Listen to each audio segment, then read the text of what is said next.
Luego Nancy Cosibalpa y Alex Echevarría son los que tienen que realizar su exposición, ¿no? ¿Están ahí?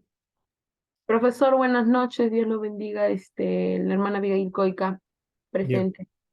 Pastor, ¿iniciaría o será después de la clase? ya, no, no, no, vamos a hacerlo. El otro día fue porque el hermano Isaí había pedido esto al final porque tenía dificultades de comunicarse, ¿no? Entonces, por ese motivo. Pero si ya están acá presentes, vamos a hacerlo inicialmente, ¿ya? Pero vamos entonces a hacer una palabra de oración, ¿les parece? ¿Ya? Y empiezas Abigail, después Nancy y Alex, ¿ya? Solo 5 minutos cada uno, ¿ya? No va a ser estricto en ese caso. Traten de hacer el resumen, ¿ya? Oremos. Padre bendito, gracias, Señor, por este tiempo y que tu misericordia y tu gracia sea para este tiempo y en la enseñanza de este curso del tema que es tan importante, la cristología. Esperamos, Señor, que también la participación de los alumnos pueda ser efectiva también y podamos tener un tiempo de provecho. En el nombre de Jesús. Amén. Adelante entonces, Abigail. Amén, profesor. Ahorita voy a compartir pantalla. Ujú.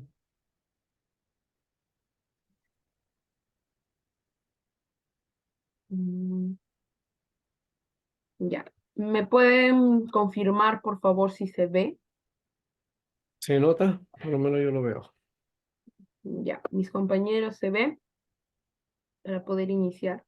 Estás usando Canva, ¿no? Sí, Ujú. ya, ya. Buenas noches, profesor, compañeros en general, Dios los bendiga.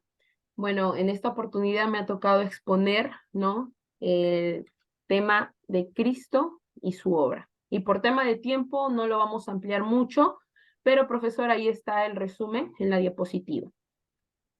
Para ello voy a dar una pequeña introducción del tema, ¿no? Iniciando con un breve texto. Cristo, habiendo ofrecido una vez para siempre un solo sacrificio por los pecados, se ha sentado a la diestra de Dios. Hebreos 10:12.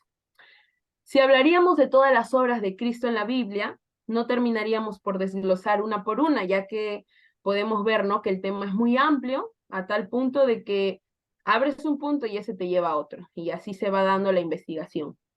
Pero cabe resaltar que solamente hay una obra que no tiene comparación y ese es el sacrificio en la cruz. ¿No? Estamos hablando de la salvación, una dádiva inmerecida dada por pura gracia y amor. Sin embargo, en esta oportunidad, hermanos, estaremos tocando temas puntuales de acuerdo al trabajo dejado. Número 1. Cristo. Vamos a hablar acerca de su humillación. La humillación que Cristo tuvo que pasar para ser nuestro Salvador es un grado muy alto que solamente Él pudo pagar. Y para ello quiero resaltar en cómo el autor de Hebreos se refiere a nuestro Señor Jesucristo del siguiente modo.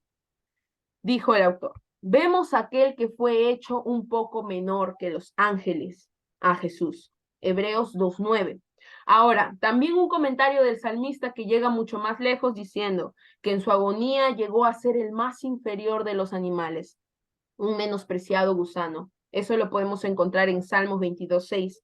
Ahora, imaginen la condición gloriosa del Hijo de Dios y la condición de insignificancia a la que llegó a someterse por amor a la humanidad pecadora. El creador de todo cuanto existe, convertido en un despreciable gusano, como comenta el salmista David, un animal que de manera, ¿no? El gusano, de manera natural, uno reacciona y produce, ¿no?, asco o una sensación de desprecio. Vámonos al punto 2. Cristo y su muerte vicario. Para poder comprender esto, la muerte de Cristo fue un sacrificio vicario. Para los que no saben, la palabra vicario significa sustituto. Por lo tanto, Cristo fue nuestro sustituto en el sentido de que Él tomó nuestro lugar y sufrió nuestro castigo. Su muerte sustitutiva también fue un acto legal por el cual Cristo cumplió la ley y legalmente pagó la pena del pecado. Hermanos, en el Antiguo Testamento abundan ejemplos de sacrificios vicarios o sustitutivos. Por ejemplo, nada más uno voy a tocar. En Génesis 22:13 vamos a leer el siguiente. Entonces Abraham miró hacia atrás y vio que un carnero estaba enredado por los cuernos en un arbusto. Tomó el carnero y lo ofreció en holocausto, en lugar de su hijo. Es la versión NBV. Ahí observamos, hermanos, que el carnero fue ofrecido en lugar de Isaac. Este fue un sacrificio sustitutivo, o sea, vicario. Y así como este ejemplo bíblico, hermanos, hay muchos más en el Antiguo Testamento. Tercer punto, Cristo. Vamos a ver su resurrección y ascensión. La muerte y la resurrección de Jesús son los acontecimientos considerados más importantes en la teología cristiana. Ellos forman el punto en las escrituras donde Jesús da su última demostración de que Él tiene poder sobre la vida y la muerte, por lo que tiene la capacidad de dar a la gente la vida eterna. Vemos que la glorificación de Cristo está en relación con su muerte en la cruz, ya que por la pasión y muerte de Cristo, Dios eliminó el pecado y reconcilió consigo el mundo. De que por la resurrección de Cristo, Dios inauguró la vida del mundo futuro y la puso a disposición de los hombres. O sea, ahí estamos hablando de la salvación. Ahora, la ascensión es la continuación de la resurrección, porque primero fue la resurrección, después la ascensión, la entrada definitiva de la humanidad de Jesús en la gloria de Dios. Eso fue la ascensión.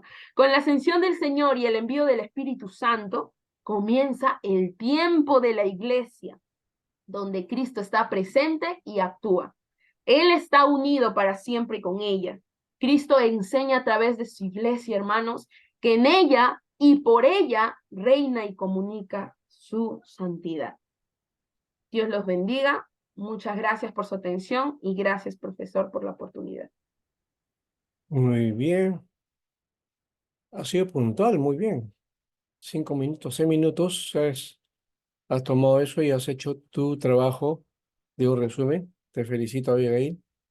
Tienes también una exposición, la voz, todo creo que tiene. Eres maestra, ¿no? En la iglesia, ¿no? Se nota. Profesor, no pude prender mi cámara porque si prendo la cámara no se podía compartir la pantalla, por ello. Sí, sí, sí, no te preocupes. Ujú. Bien, ahora les toca a Nancy. Nancy, ¿estás lista? Nancy Sí, Cusigolpa. sí, pastor, ya estoy lista. Voy a compartir también una pequeña pantalla que puedo compartir, ¿sí? Sí, sí, a ver.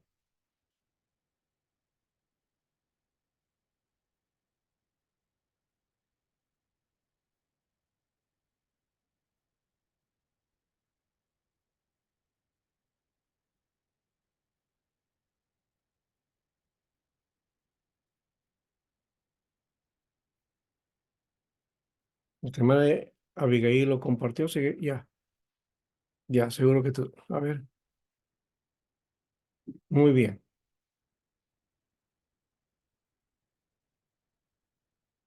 El audio,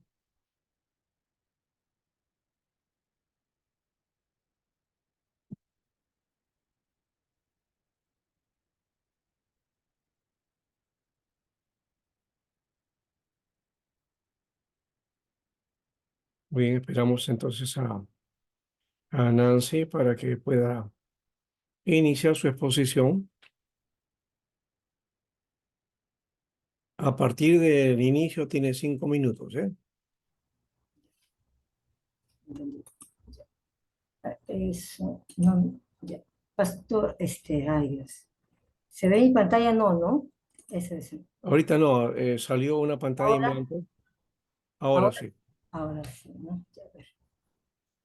Dios santo, ya, ya está.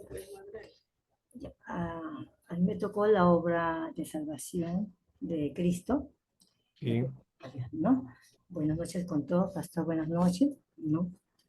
La obra de salvación de Cristo hizo ese sacrificio que Jesús hizo en la cruz del Calvario, lo hizo por amor a nosotros, para que seamos libres y no esclavos del pecado, para reconciliarnos y tener una relación con nuestro Creador. También la obra de salvación de Cristo, ¿no? Comienza al mismo momento que la persona nace. Dios conoce la existencia de esa persona aún antes de la fundación del mundo. Como nos dice Efesios 1:14 y también en Salmo 139, ¿no? Tus ojos vieron mi embrión y en tu libro se escribieron todos los días que me fueron dados. Eh, la obra de salvación de Cristo empieza, ¿no?, sin que la persona lo sepa, a causa de su condición perdida. Dios está obrando en su vida y lo prepara para el momento en que recibe el mensaje de salvación. La palabra, que es como espada de dos filos, produce un efecto tal que la persona es convicta de pecado, ¿no? Como dice en Hebreos 4:12, ¿no? Eh, espada de doble filo, ¿no? Ahora, ¿qué es una persona convicta de pecado? Convicto es una persona que ha cometido un delito que ha sido probado aunque no lo haya confesado. Esa es una persona convicta, ¿no? Entonces, la obra salvadora de Cristo, ¿no? A pesar de que nosotros, ¿no?, sin que lo conozcamos, sin que sepamos, ¿no?, Dios ya nos tenía a nosotros preparados, ¿no? Nos estaba preparando para usarnos, ¿no? Ahora, en el idioma griego la palabra salvación es sotería, que significa liberación, ¿no? ¿De qué nos libera? Se refiere a los poderes que abaten al hombre y son el mundo, el demonio y la carne, ¿no? También incluye la liberación de la condenación futura. Esta obra extraordinaria de salvación es realizada por Jesucristo, el Hijo de Dios. El apóstol Pedro dijo: en ningún otro hay salvación, porque no hay otro nombre debajo del cielo en el cual podamos ser salvos, ¿no? Eso está en Hechos, pero lo he, parece que se me ha ido acá. Ahora, ¿qué hechos ocurren en la salvación? En la persona ocurren algunos hechos, como expiación, ¿no? ¿Qué es la expiación? Jesús pagó por mis pecados el precio con su sangre. Justificación, mis pecados fueron perdonados. Justificados hemos sido. Propiciación, Dios me declara justo. Reconciliación, que puedo tener una relación con Dios porque Él me oye. Eso es todo lo que he podido eso es todo, pastor, lo que he podido decir, ¿no? Pero de todas maneras, pastor, en la salvación también es también la obra del Espíritu Santo que nosotros hacen, ¿no? No, a veces o sea, Dios hizo la obra de salvación, Cristo hizo la obra de salvación, pero el que nos convence de pecado es el Espíritu Santo, pastor. Eso es todo, pastor. Muy bien, muy bien, Ahora, Nancy. ¿cómo hago para salir? Dejar de compartir, creo, ¿no, pastor? Sí, dejar de compartir. Muy bien, casi he coincidido, Abigail, con Nancy. Solo que hay ciertas cositas que quería corregir, nada más. Pero creo que en general está bien. Em, Algunos detalles, cuando tú haces un trabajo ya no te disculpes si hay alguna falla, un error o si faltó algo, ¿no? Eso déjalo ahí. O si no, en todo caso, te puedes mencionarlo, como mencionaste algo sobre hechos. No necesariamente, si no está ahí, lo puedes mencionar, aunque no lo hayas puesto, ¿ya?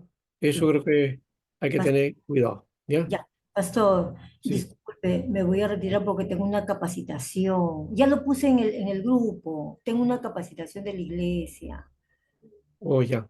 Ya, me Sí, voy de a... eso estábamos hablando la semana pasada, por favor. Cualquier cosa de esos detalles, siempre o a la dirección, trate de tomar ese informe y me hacen también mención a mí, porque creo que hay un detalle. Ya sé que hay actividades y todo eso, o quizás del seminario pueda pedir en una manera específica que los alumnos que tienen estudiando, pues puedan, las reuniones que tengan, puedan hacerlo en otro momento también, ¿no? Ya que este es un seminario denominacional. Entonces, creo que vale la pena eso. Y así apoyan al seminario y no se interrumpe ni se cruza, ¿no?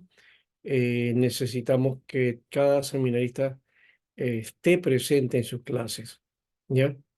Entonces, bueno, esta vez, hermana Nancy, vaya nomás, pero ya sabe esto y vamos a ver qué hace con el pastor Salomón para que pueda darse esto de una manera adecuada, porque em, el peso del seminario también es importante.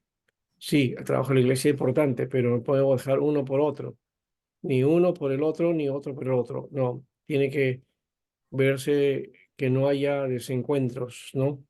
O que haya dificultades, ¿no? Porque si ustedes se están preparando y este ejercicio de prepararse implica también un orden y responsabilidades también. Ustedes han tomado la responsabilidad de estudiar aquí y tienen que también asumirlo con todo, el 100%, no una parte nomás.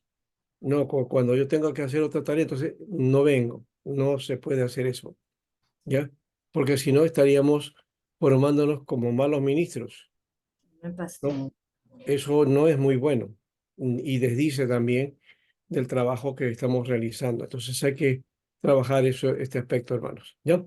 Bueno, Ya, yo sé que eso es parte de la denominación, no me compete a mí, pero habría que corregir esos detalles, ¿ya? ya Para pasó. que no se perjudiquen ustedes y tampoco el seminario y tampoco la denominación. ¿Ya? Ya Muy pasó. bien. Ahora sí, entonces, Alex,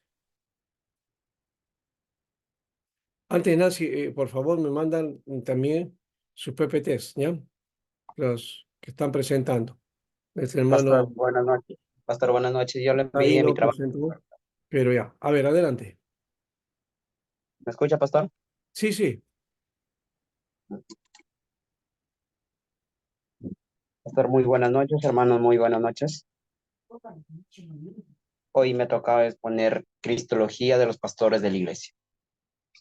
Ante todo, quiero exponer todo eso, que investigando todo hay muchos puntos de vista de cada padre de la iglesia, tiene su punto de vista, pero yo quiero hablar de 5 puntos y de 5 puntos muy importantes esta noche. Quiero hablar de San Agustín, Poma, Ambrosio de Milán, Teófilo de Antioquía, quiero hablar Policarpio de Esmirna y quiero hablar Florentino de Tertuliano. San Agustino de, San Agustino de Hipona fue un escritor teólogo, uno de los principales pensadores de los cristianos en la Edad Media, considerado uno de los padres de la iglesia, y sus pensamientos tuvo gran influencia en la filosofía occidental. Entre sus obras destacan confecciones autobiográficas espirituales en la que reflexiona sobre su vida, la ciudadanía de Dios en la que defiende la teología cristiana contra las escrituras de los paganos. Este, este hombre, Antonio Hipona, defendía, defendía su postura cristiana ante los paganos. Ambrosio de Milán. Ambrosio de Milán, llamado San Ambrosio, fue un primer padre de la iglesia primitiva. Nació en una familia cristiana romana. Es el mejor recordado por su exitosa lucha contra el racismo y sus costumbres a la música de la iglesia, o su postura sobre separación de la iglesia. La iglesia estaba moralmente sujeta al gobierno, mas el gobierno estaba sujeto a las autoridades moral. La iglesia La iglesia Ambrosio llegó a prohibir la comunión al emperador Teodosio por haber permitido una masacre de civiles inocentes. Si bien estuvo de acuerdo en que Roma era la cabeza espiritual, pero la Iglesia Universal y el obispo Ambrosio no apoyaba la idea que Roma era la autoridad legal y el gobernante de sobre todo los cristianos. Teófilo de Atiquio. Teófilo de Atiquio, el Evangelio de Juan, en el primer autor, se nos enseña que explícitamente estos libros proceden del autor inspirado, también un valor de las Sagradas Escrituras. Teófilo fue el sexto vivo de Antioquía, Siria. Es el primer autor cristiano que se hace con, al contrario, explicativo del Génesis, analizado detalles, proponiendo una interpretación de teorías. Policarpio de Esmirna. Policarpio de Esmirna fue un obispo cristiano del siglo II que se destacó por su defensa de la fe y lucha contra las herejías en el tiempo. Policarpio fue perseguido por las autoridades romanas debido a su fe cristiana en el año 155 durante el reinado del emperador Antonio Pío. Fue arrestado y llevado ante el proconsol de Asia, quien le dio la opción de renunciar a su fe y ser ejecutado. Florentino Ternulio es el primer escritor latino cristiano fundador de la teología latina, comenzando a forjarse la vocabulario de teológico que pasó a ser patrimonio de la Iglesia Occidental. Defiende sin Occidente la pureza de las costumbres cristianas, pero luego abandonó la comunión de la Iglesia Católica para hacerse montanista y que respondía a su cristianismo y muy riesgo murió en el año 220. Amén, pastor. Bueno, Tertuliano hizo montanista, como dices tú, y se hizo Sí, pastor. pentecostal. Sí, Montano es justamente el que fue declarado hereje, ¿no? Por sus visiones, sus profecías y todo eso, y su idea de fin del mundo, pero es digamos, el precursor del pentecostalismo, ¿no? ¿No? Así que sí. hay que reconocerlo. Bueno, Tertuliano, Florentino Tertuliano, eso nos ha dado todo su nombre. Muy bien, bueno, envía tu trabajo, sería bueno que también lo compartas a tus compañeros de estudio también, ¿ya? Ya, Pones pastor, ya le solamente envié mi trabajo, pastor. ya, Sí. pones también los detalles de dónde has conseguido todo eso, ¿ya? Ah, ya, Porque pastor. hay bastantes cosas interesantes en los padres de la iglesia, especialmente de la iglesia dentro de los estudios bíblicos dentro de la iglesia católica. Ah, mencionaste algo en Tertuliano cuando dijo que dejó la iglesia católica. Este, Ah, eh, sí, sí, sí, pastor. ya. El detalle aquí hay que tomar en cuenta que en esa época se le llamaba iglesia católica a la iglesia. ¿M? Sí, A la iglesia universal, a la iglesia total se le llamaba así, ¿ya? A la iglesia que los padres de la iglesia desarrollaron, se le llamó así. ¿Cuándo ese título, digamos, va a tener un cambio? Es cuando los presbíteros, sí, serían pues los presbíteros y los que son parte de los obispos, especialmente, no los obispos. El obispo de Roma comienza a asumir una autoridad por encima de las demás iglesias y se asume que la catolicidad es que Roma gobierna sobre el universo, ¿no? sí, Entonces, ahí es donde rompe el concepto de lo católico, porque lo católico es la iglesia que es universal. ¿no? Y claro, guarda esa parte de la iglesia, diciendo que la iglesia es universal, pero su representante es el Papa. Y ahí es donde lo matan, ¿no? Y entonces, y otra cosa más, ¿no? Es universal, pero está en Roma, Está en Roma. ¿ya? Entonces eso ya le quita su universalidad, ¿no? Sí, Aunque porque lo dice él, lo dice él, lo dice, ¿sí? Por eso lo sí, dice que, lo dice ahí, su legado continúa siendo orando para la Iglesia Católica, pero de otros conocimientos, a otras condiciones cristianas. Sí, que él ya no le gustaba que sea el Roma sobre por encima de los cristianos, a él no le gustó ya. claro, claro, ese Sí, es el problema de la iglesia de Roma, que se asume ser universal sí. y dominar sobre las demás iglesias, ¿no? Y si alguien se sale de esa iglesia, entonces ya no es cristiano, ¿no? Esa es la idea que la iglesia de esa época desarrolló. Entonces, ya se va perfilando el problema, aunque los padres de la iglesia hablaron algo sobre la cristología, ¿no? Hay Eh, muchos, pastor, hay varios, hay muchos puntos de vista, hay unos que dan su punto de vista, hay muchos, pero Ya, que a eso sería veces bueno, es entonces, curioso, ya, sí. si lo compartes, creo que por el tiempo no lo has compartido mucho, sería interesante ver todo eso.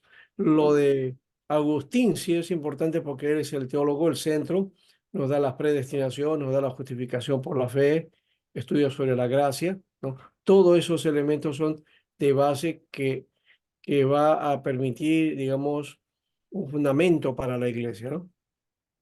Ese fundamento está tanto en la Iglesia Católica como en la Iglesia Ortodoxa y la Iglesia Protestante, ¿no? Sí. Entonces, ese pensamiento, no dejamos de ser agustinos, pues, ¿no? En alguna manera lo somos, todos, ¿no? Los Por tiene. base teológica. Él es la base. Muy bien. Gracias, Alex, y esperamos que vayan yendo bien con sus tareas, muy bien, hayan cumplido. Ahora sí, vamos a continuar nosotros acá. Y algunas cosas que han compartido nuestros hermanos nos podrá decir después de qué manera ha sido la tarea aquí. La próxima semana le toca entonces a Sosimo Orihuela, Cristología en el Evangelio de Juan, ¿no? Y John Piero, La naturaleza de Cristo, ¿ya? Son los que van a compartir, ¿ya? Em, Ahora vamos nosotros a compartir la tarea de hoy día. A ver cómo está por acá. Nos habíamos quedado nosotros con Cristo y la encarnación, ¿no? La encarnación, es el misterio de la encarnación, ¿no?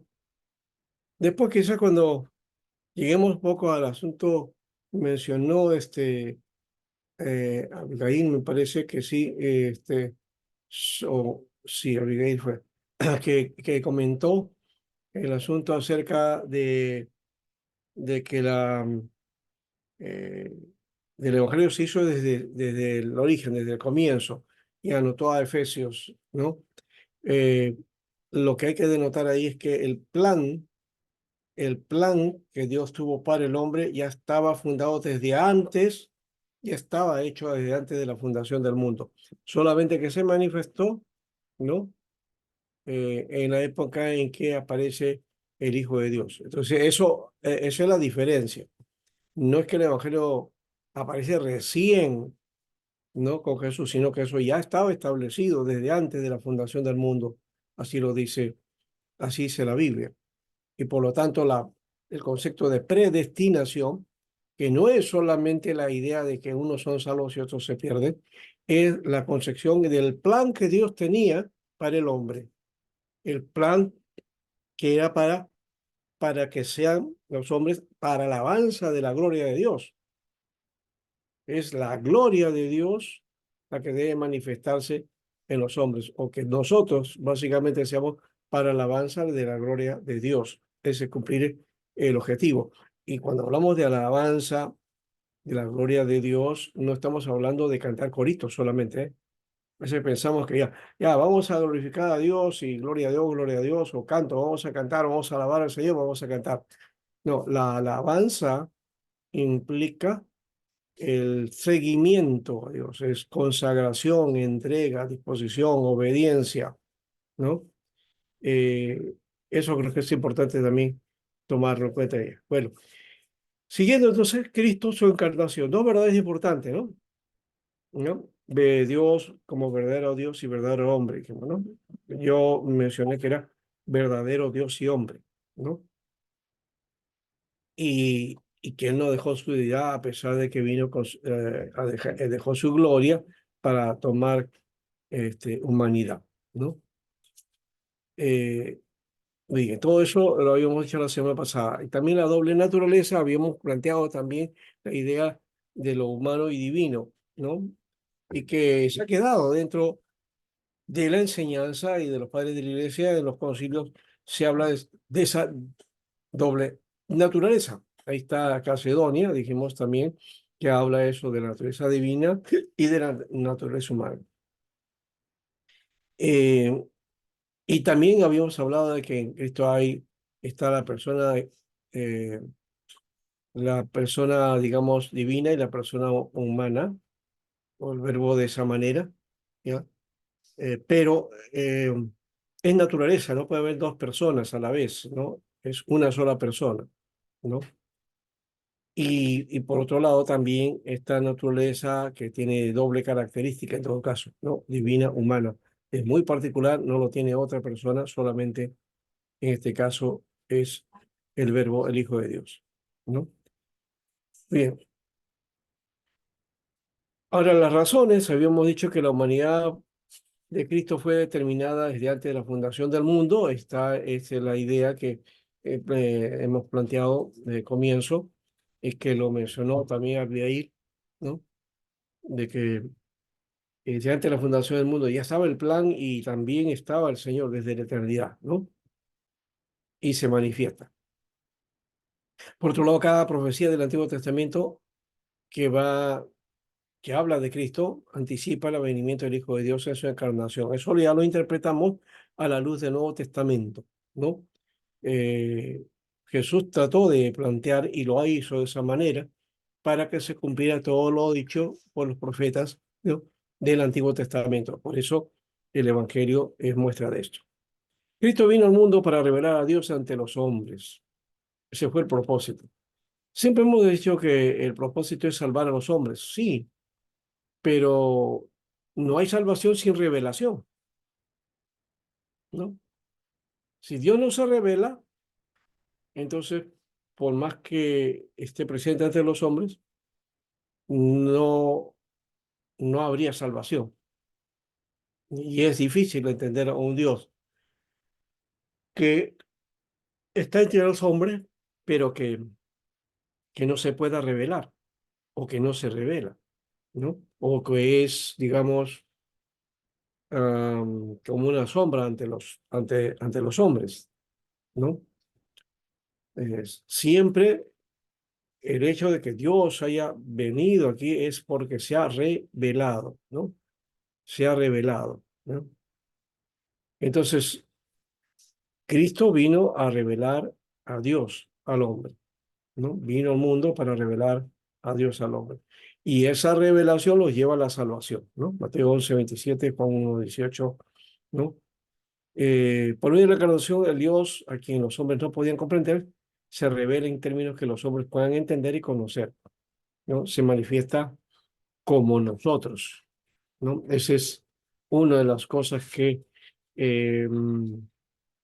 poco entendible, no podemos captarlo del todo, pero nos hubiera gustado que, o para nosotros, generalmente eso es lo que la mayoría este, propone o piensa, ¿no? De que cómo va, por qué no Dios se manifestó pues en una nube o como Moisés o se apareció ahí, ¿no? En una experiencia extrasensorial, ¿no? Sobrenatural. Entonces ahí yo le creía, dice, ¿no? Como sucedió, bueno, de alguna manera en el Antiguo Testamento sí sucedió eso, pero no era la manera de revelar a Dios, esa no era la forma que iba a ser continua, persistente, cotidiana, doméstica. Había que plantearse algo más, o sea, Dios propuso entonces una forma de revelación particular, especial, y única, ¿no? Y eso es a través de Cristo. ¿Ya? Entonces, esa concepción de venir Dios hecho hombre es lo que complica al hombre mismo, porque no lo puede entender. Entonces, él es difícil entender ese aspecto, ¿no? Entonces, los que no creen dicen, bueno, Dios no existe, no está, no lo vemos. Y Jesús y Cristo no, él no es Dios, ¿no? Es un ser humano. Entonces, no entienden el propósito, uno, de las revelaciones que Dios tuvo en el pasado y la revelación final y, digamos, central que tiene a través de Cristo, ¿no? Así que Cristo vino a revelar al hombre. Él es el hombre ideal para Dios. O sea, eh, cuando hablamos uno, que vino a revelar a Dios, a los hombres, pero también vino a revelar al hombre. ¿Qué hombre? No, cuando estamos diciendo vino a revelar al hombre, no es a un grupo de personas, ¿no? Sino estamos hablando de revelar al hombre modelo, al hombre que sería, digamos, el ícono, la imagen, la visión que nosotros debemos tomar para ser, ¿no? Es el hombre ideal, ¿no? El hombre ideal para Dios. No la idea de hombre, sino el ideal de hombre es Cristo, ¿no? Y se presenta así como ejemplo para los que creen en Él, ¿no? Así que eso es importante también de notarlo. Pablo también habla acerca de eso, de que el modelo de que debemos desarrollar y cómo debemos crecer, cómo establecer nuestra madurez es en Cristo y llegar a la estatura de la plenitud del varón perfecto, ¿no? Ese es el ideal. Y creo que deberíamos también, en el paso, comenzar a mirar cuáles son nuestros objetivos cuando predicamos, enseñamos o estamos haciendo la obra en la iglesia. ¿Qué es lo que queremos hacer?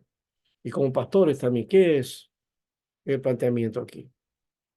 Es la idea de mostrar a qué cosa, a Cristo, de qué manera podemos crecer en Cristo y qué modelo de Cristo tenemos, ¿no? Eso creo que lo mencionamos al comienzo, ¿se acuerdan? ¿No?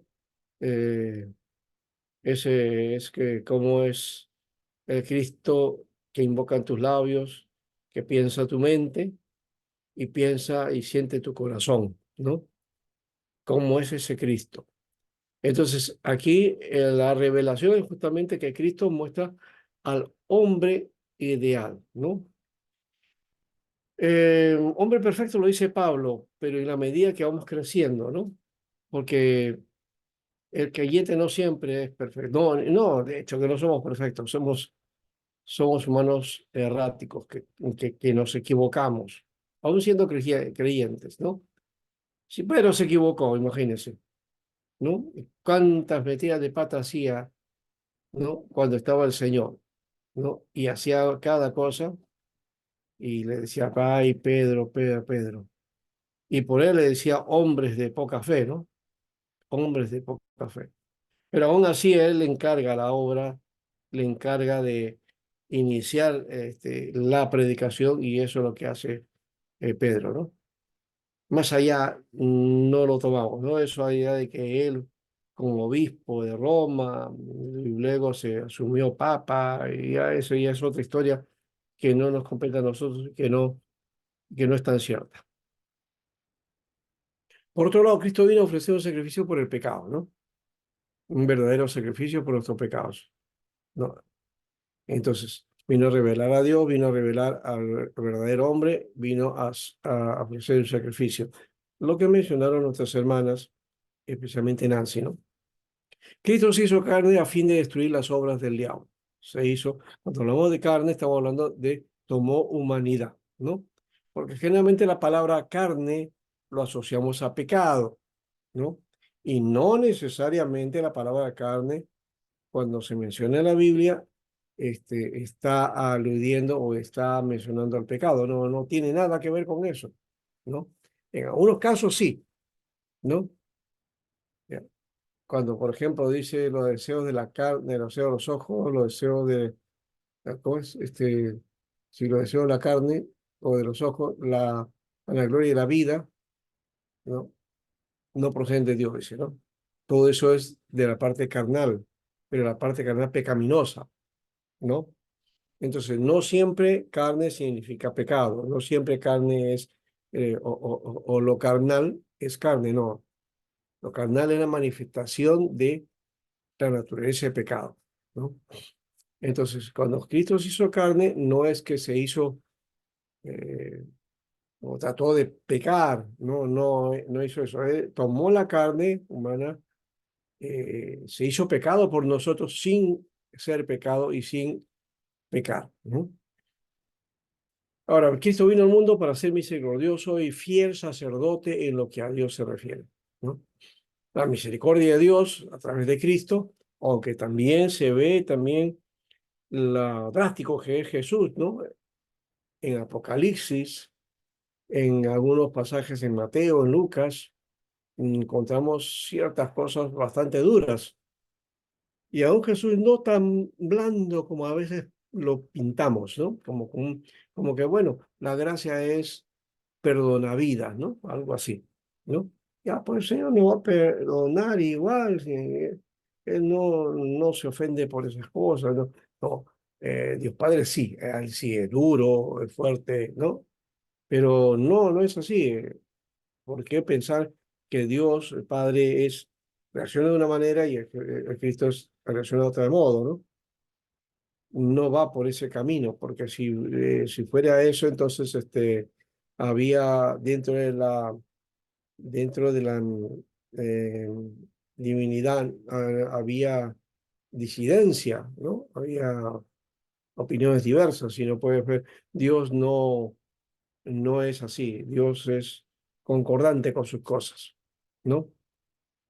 Entonces había que aclarar un concepto ahí, pero eh, también decíamos hizo carne para poder cumplir el pacto davídico, ¿no? El hijo de David, que viene para tomar el trono. Y lo otro es que por medio de su encarnación llegó a ser cabeza sobre todas las cosas y sobre todo de la iglesia, ¿no? La iglesia, que es la nueva creación. Yo insisto en ese tema porque siempre pensamos en nueva criatura, ¿no? Pero es nueva creación. Cuando pensamos en el concepto de nueva creación, cuando lo analizamos, es mucho más grande, más abarcante de lo que nosotros imaginamos cuando expresamos esto de nueva criatura, ¿no? En la encarnación, el Hijo de Dios tomó para sí no solamente un cuerpo humano, sino también un alma y un espíritu humanos. Poseía la parte material e inmaterial de la existencia humana. Llegó a ser hombre en todo sentido y a identificarse estrecha y permanentemente con los hijos de los hombres, que es llamado de esta manera, que le llama el postrer Adán. El postrer Adán. Muy bien. Seguimos acá entonces la persona de Cristo encarnado. La divinidad de Jesús, el Cristo, en Cristo habita corporalmente en la plenitud de la deidad. Lo dice Colosenses 2:9. Todos los atributos que tiene el Padre los tiene el Hijo también, ¿no? Juan 16:15. La Biblia dice que Jesús hace las obras que solo Dios puede hacer. O sea, crear, ¿no? Gobernar, sustentar, perdonar pecados y hacer juicio, ¿no? Él le dijo, ¿no? ¿Se acuerdan estos hombres que en un caso vienen y dice, yo te perdono y no peques más, ¿no? Y justamente los fariseos lo acusaban a Jesús por eso. Dice, no, ¿cómo es posible que sea ese hijo de Dios porque está perdonando pecados? Solamente Dios puede perdonar pecados, ¿no? Y se acuerdan con lo del paralítico.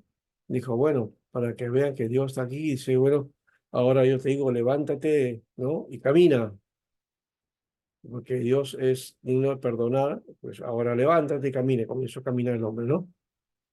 Eso implica que el perdón de pecados también te rompe ataduras, ¿no? Te libera. Jesucristo es Dios desde la eternidad y lo es por siempre, ¿no? Estuvo en la creación del hombre y ahí vemos pues entonces a Cristo con el Padre y el Espíritu Santo en la creación. En el Antiguo Testamento se ve la manifestación de Jesucristo en forma de ángel. Y ángel decíamos que era un mensajero, no es... Generalmente pensamos en ángel en un personaje de naturaleza espiritual, ¿no? Un ser de manifestación espiritual que no es un ser humano, ¿no? Pero aquí vemos otra cosa, no es esa la idea, ¿no? La manifestación de Jesucristo, ¿no? Que se ve en el Antiguo Testamento, se ve como mensajero, como mensajero de Dios. Así que ángel significa mensajero, ¿no? Y la aparición de este mensajero venido de Dios, ¿no? Y que trae a Dios es entonces una manifestación teofónica o teofanía, ¿no? Teofanía, ¿no? Una manifestación, una, como diríamos, revelación, aparición, ¿no? Ahí está entonces la figura de el ángel de Jehová. Este ángel de Jehová no es un ángel especial, superior a todos los demás ángeles, como algunos dicen, ¿no? Ahí está Gabriel, está, ¿quién más? Otros, algunos, ¿se acuerdan de algunos ángeles? Los nombres, algunos hay, pero bueno, en esto no nos vamos a meter porque eh, hay libros sobre angelología y también sobre esoterismo que hablan acerca de toda la playa de ángeles, ¿no? Y los nombres y todo eso. Pero eso no nos metemos ahí porque ahí hay unas cosas bastante misteriosas en todo caso. Bueno, Jesús se le adoró y se le adora como corresponde a Dios, ¿no? Esa es una característica que aparece en la Biblia y que deberíamos denotarla porque es la actitud, eh, la expresión que Jesús no condenó, pues, ¿no? ¿No? Dejó pasar porque esas expresiones de adoración a Él como Dios, ¿no? Eh, los ángeles también le adoran, eh, ahí está Hebreos 1:7, 1:6, ¿no? Y, y por otro lado también que llegará el momento en que toda criatura adorará a Jesucristo, ¿no? Toda criatura adorará al Señor, ¿no? Cuando Cristo vino como hombre, Él no dejó de ser Dios porque era sin pecado. Después de su ascensión continuó siendo Dios y hombre, ¿no? Romanos 8:34. Está a la diestra de Dios e intercede por nosotros, ¿no? Muy bien, el cuerpo glorificado que tiene no está sujeto a leyes físicas, tiene los atributos del Padre, ¿no? Los tiene Jesús y como dice en Colosenses 2:9, en Jesús habita corporalmente toda la plenitud. Por otro lado, la Biblia dice que Jesucristo hace las obras que solo Dios puede hacer, ¿no? Por ejemplo, la idea de tener principado, ¿no? ¿No? Su reino es para siempre, ¿no? Perdona pecados, Mateo 9:2, ¿no? Eh, y también lo hace como Dios, ¿no? Colosenses 3:13. El juicio del mundo, el Padre lo ha dado al Hijo, ¿no? Juan 5:22 al 26. Y en el escuchar la palabra de Jesús está la vida, y la palabra misma juzgará en el día final, ¿no? Así lo mencionó Jesús, ¿no? Cristo, por otro lado, hace declaraciones respecto a sí mismo como solo Dios puede hacerlo. Juan 5:23 dice: hay que honrarlo como se le honra al Padre. El que honra al Hijo, honra al Padre. Juan 10:28, Él da vida eterna. ¿Mm? Es el que expresa la vida eterna, ¿no? Que la da. Juan 10:30, es uno con el Padre. Es uno con ese concepto de la unidad y de unir al hombre con Dios está desde el principio, pero que este, en este caso es sí mucho más latente, ¿no? Más de convicción, de seguridad. Eh, es uno con el Padre, Juan 14, 10, 11, hay que creer en Él por sus obras, y Mateo 10, 37, 38 nos pide la vida, amarlo y servirlo. La experiencia de aquellos que son salvados prueba de que Jesús es realmente Dios. Y si Jesús hubiera sido solo hombre, su sacrificio de la cruz hubiera sido insuficiente, ¿no? Entonces, la idea que Él es Dios, entonces abona al hecho de de un trabajo, de un sacrificio que va a ser eterno también, ¿no? Bien, terminó esa parte que faltaba, ahora vamos a entrar a la humanidad de Jesús, de Cristo. ¿No? Dice en primera de Timoteo 15 que hay un solo Dios y un solo mediador entre Dios y los hombres, ¿no? Jesucristo, hombre, ¿no? Así se le conoce, ¿ya? Y perdón.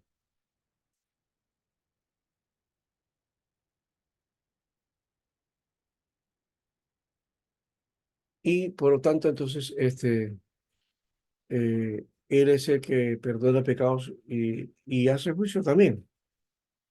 El juicio puede ser de retribución o puede ser también de un proceso que lleva a la condenación, ¿no? Jesucristo es Dios desde la eternidad y lo es por siempre jamás. Estuvo en la creación del hombre y eso ya lo hemos visto, ¿no? Creo que no sé. Aquí estamos. La Biblia dice que Jesús hace las obras que solo Dios puede hacer, ¿no? Él tiene el principado, tiene su reino para siempre, perdona pecados, ¿no? Todo esto. Ahora vamos a la humanidad de Jesús, el Cristo. El pasaje de 1 Timoteo 2:5, manoseado falsa de una manera increíble en grupos que eh, propugnan que el líder era un Cristo o Cristo encarnado nuevamente. Por eso hablan de Jesucristo hombre, ¿no? Aplica muy bien este pasaje de 1 Timoteo 2:5. Muy bien en el sentido de que la idea esa de Jesucristo hombre, entonces la pone en acción literalmente. Él participó de carne y sangre, es decir, participó de humanidad. Hebreos 2:14. Jesús tiene todas las características de un ser humano, ¿no? Poseía alma humana, emociones, intelecto, voluntad y afectos. Y también manifestó su enojo, ¿no? ¿Quién no se enoja? Es muy difícil, ¿no? Marcos 3:5, se estremeció en espíritu, se conmovió. Juan 11:33 al 28. Vivió lo que el dolor, el drama, el pesar, ¿no? Eh, Le sucede a todos los hombres, ¿no? Mateo 26:38, su alma se turbó. Ujú. Muy bien. Entonces, aquí tenemos este aspecto. Y la expresión otra vez de su cuerpo. Así como su cuerpo era humano, también su mente era humana. Lucas 2:52. Crecía en sabiduría. Esto habla de su mente pensante. Y Marcos 11:12 al 13 se interesaba en las cosas lo mismo que nosotros. Es decir, usó razonamiento, la lógica. Mateo 8 días se maravilló, experimentó sorpresas. Fue asediado por tentaciones exactamente como las que experimenta cualquier ser humano. Y fue tentado en todo, pero sin pecado, Hebreos 4:15, ¿no? Eh, bueno, ahí está, todo eso tuvo pruebas, tuvo enfrentamiento con el diablo, todos estos aspectos son importantes también dentro del proceso de desarrollo de la vida y del mensaje de Jesús. Vamos a parar aquí un momentito, ya estamos en la hora, y no sé si hay alguna pregunta.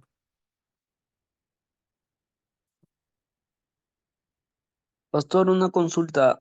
Sí, sí, a ver. Eh, Yo lo leí en la Biblia, eh, pero no estoy seguro dónde queda. Donde dice de perdón de pecados de Jesús. ¿El hombre también puede perdonar pecados, pastor? Una parte de la Biblia dice, Juan el Ya. Bautista dice eso. Eh, Cuando Juan el Bautista dice, arrepiéntense y bautícese para perdón de pecados, dice, ¿no?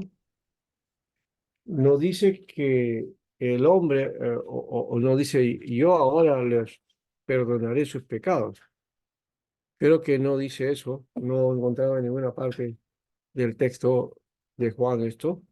Tampoco la idea de que el hombre es el que originador de eso, ¿no? El hombre no salva, ¿no? No salva. Entonces, en la salvación solamente es hecha por Dios y en el nombre de su Hijo, ¿no? No, no hay otro modo, no hay otro modo.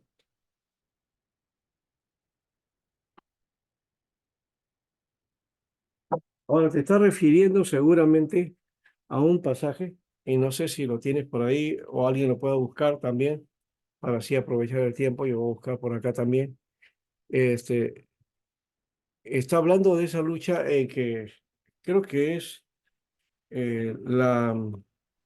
episodio de la curación del paralítico, ¿no? La curación del paralítico, ¿no? Sí, es que yo leí ese versículo y sí, era en la Biblia, pastor. Pero estoy buscándolo, pero no lo hallo.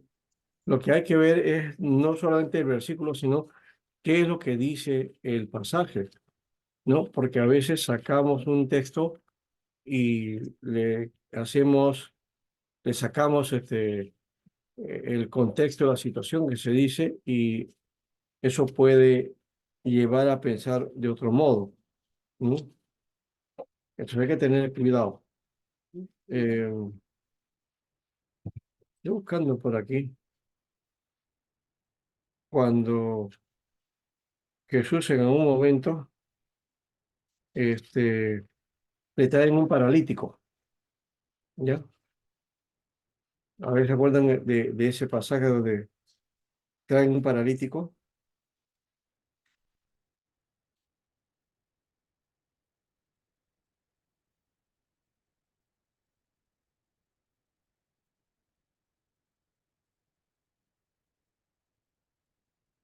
Además de eso es que como la casa estaba tan llena, la puerta estaba repleta de gente, no dejaban pasar. Entonces los que trajeron al paralítico lo subieron, ¿no?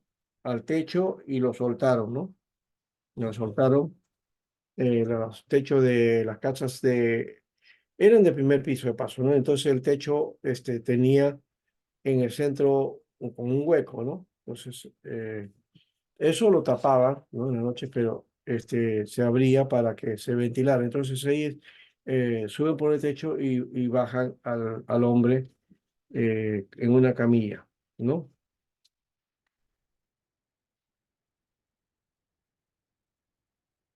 No sé, se me parece que está en Marcos. Marcos capítulo 2, pastor, a ver. A ver,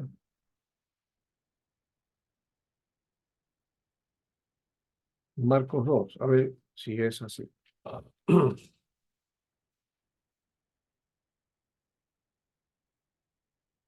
Ahí está, ahí está, justamente, ¿ves? Eh, Le dice el Señor, dice, hijo, los pecados te son perdonados, tus pecados te son perdonados, ¿no?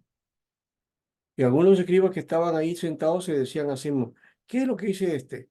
Está blasfemando. ¿Quién puede perdonar pecados? Nadie, sino Dios. ¿Ves? Entonces, aquí está diciendo, no, la Biblia no está diciendo que los hombres pueden perdonar pecados, así que al revés, que nadie puede perdonar pecados, ¿no? Enseguida Jesús se dio cuenta de lo que estaba pensando, así que le preguntó, ¿qué es lo que camina en su corazón? ¿Es más fácil que le diga al paralítico, tus pecados te son perdonados? ¿O que le diga, levántate, toma tu camilla y anda? Pues para que ustedes sepan que el Hijo del Hombre tiene la autoridad en la tierra para perdonar pecados, a este le dice al paralítico, levántate, toma tu camilla y vete a tu casa. Y enseguida el paralítico se levantó y tomó su camilla y salió. ¿M? Y todos quedaron asombrados, ¿no? Pero aquí está la figura, o sea, en este pasaje no dice en ningún momento nada de que el hombre puede perdonar pecados. No dice la Biblia nada de eso. ¿Ya?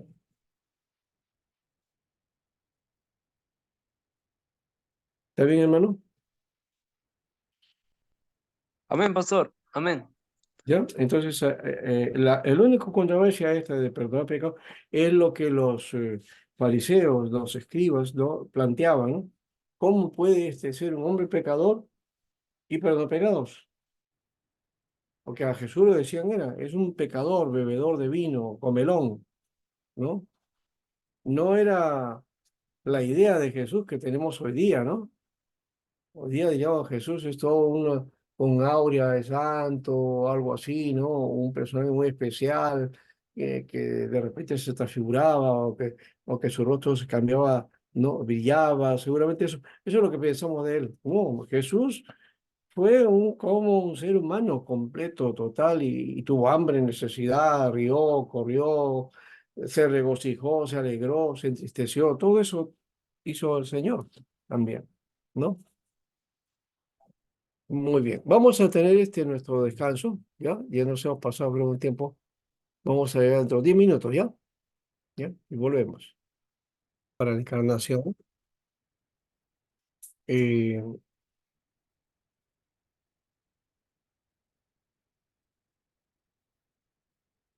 Vamos a ir a la humanidad de Jesucristo, ¿no? Ya hemos hablado de todo este aspecto. Eh, Él entonces habita corporalmente toda la plenitud de la deidad. Y vamos a mirar entonces ahora la humanidad de Jesús el Cristo. De la divinidad siempre se le atribuye, los padres de la iglesia le plantean todo ese aspecto también, ¿ya? Frente a las corrientes que en esa época se habían levantado, ¿no? Porque habían diferentes conceptos acerca de Cristo, ¿no?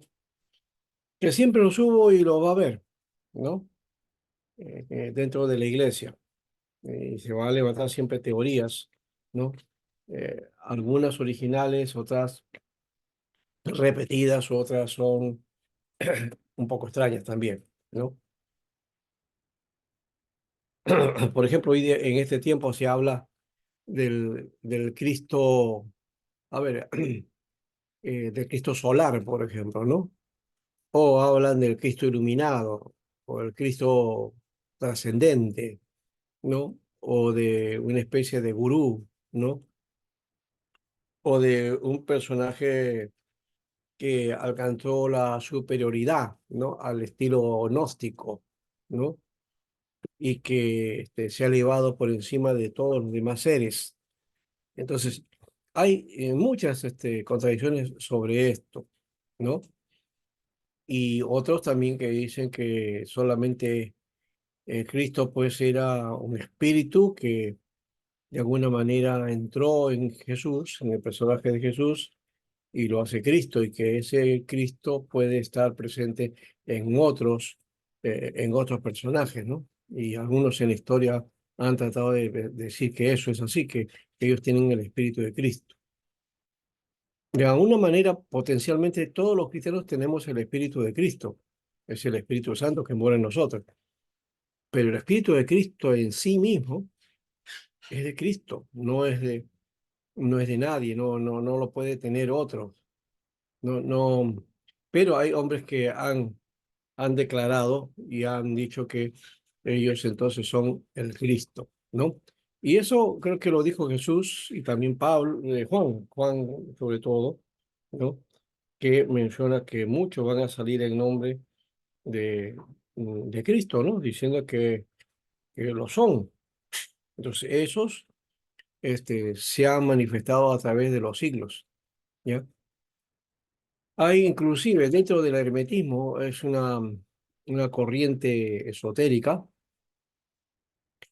muy fuerte, que es la línea de lo más profundo que hay en esoterismo, la hermética. El hermetismo entonces propone de que hubieron varios iluminados en el universo, en el mundo, ¿no? Y dentro de esos iluminados, uno ha sido Moisés, el otro ha sido Cristo, ¿no? Y no sé si también lo ponen a Buda u otros más por ahí, pero en fin, estos tratan de mezclar y poner que ese espíritu está presente en el ser humano o a un ser humano que se va perfeccionando, que se eleva, ¿no? Que llega a las profundidades y entonces ese puede llegar a ser un iluminado o un Cristo. En fin, esos son distorsiones de alguna manera de la divinidad de Cristo o de la esencia de Cristo, porque, a ver, como digo, creen que solamente, o sea, es un espíritu o una energía, una fuerza divina o una fuerza del universo, ¿no? Pero esa divinidad de la que la Biblia habla también de que se encarnó, ¿no? Entonces vamos a ver la humanidad de Jesús. Jesús era verdaderamente hombre y Dios. 1 Timoteo 5:2 dice que no hay otro mediador entre los hombres, entre Dios y los hombres, sino Jesucristo hombre. Así lo dice Colosenses, ¿no? Vamos a mirar qué dice el texto acá, exactamente. ¿Mm? 1 Timoteo 2:5.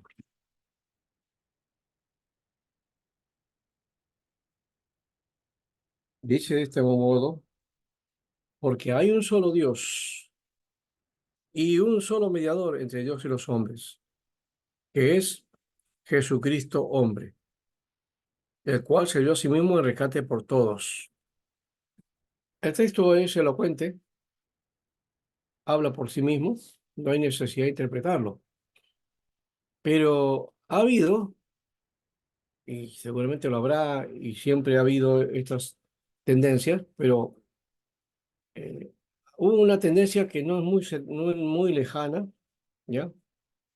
Es lejana quizás porque está en otro país, pero no muy lejana en el sentido de que es de este tiempo, ¿no? O corresponde a este tiempo. Me estoy refiriendo a un personaje que apareció en Colombia, me parece, ¿ya? Eh, y no recuerdo su nombre exactamente, pero él creó un movimiento, no sé si se llama Creciendo en Gracia o algo así, ¿no? O Gracia Plena, ¿ya? Un movimiento que planteaba que la gracia de Dios, cuando viene a ti, ya pues te ha perdonado de todos los pecados, de presente, pasado y futuro. Así que todo lo que hagas ya no es pecado, ¿no?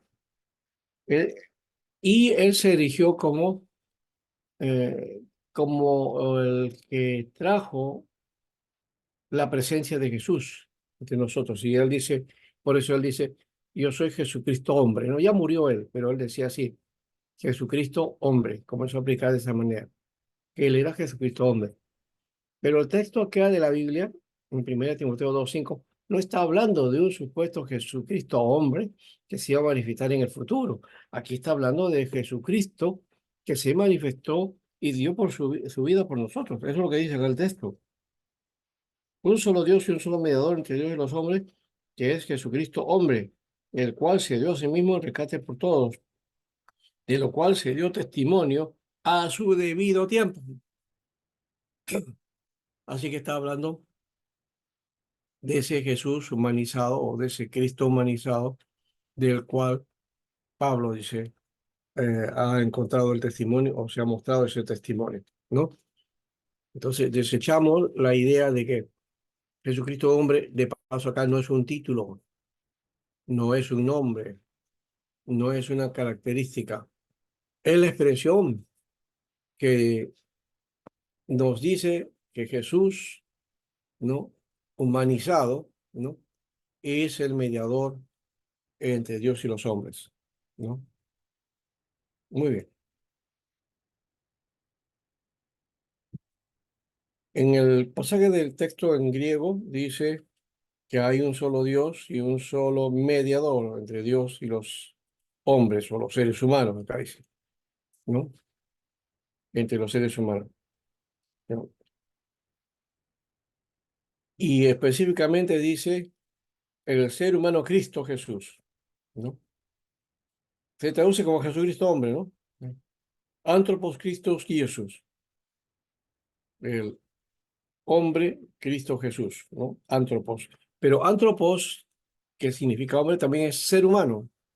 Y está bien explicado acá el hecho, ¿no? Ser humano, es un ser humano, ¿no? Muy bien. Ahora, él participó de carne y sangre, es decir, participó de humanidad, ¿no? Hebreos 2, 14 nos dice esto, ¿no? Se dio, se mostró, ¿no? En carne. Eso, eso quiere decir que no es una manifestación espiritualista, ¿no? Sino que fue real. Así como los hijos eran de carne y hueso, también él era de carne y hueso, para que por medio de la muerte destruyera al que tenía el dominio sobre la muerte, es decir, al diablo, ¿no? Entonces, tomó la forma de hombre, ¿no? Y lo hizo para destruir al que tenía el imperio de la muerte. Correcto.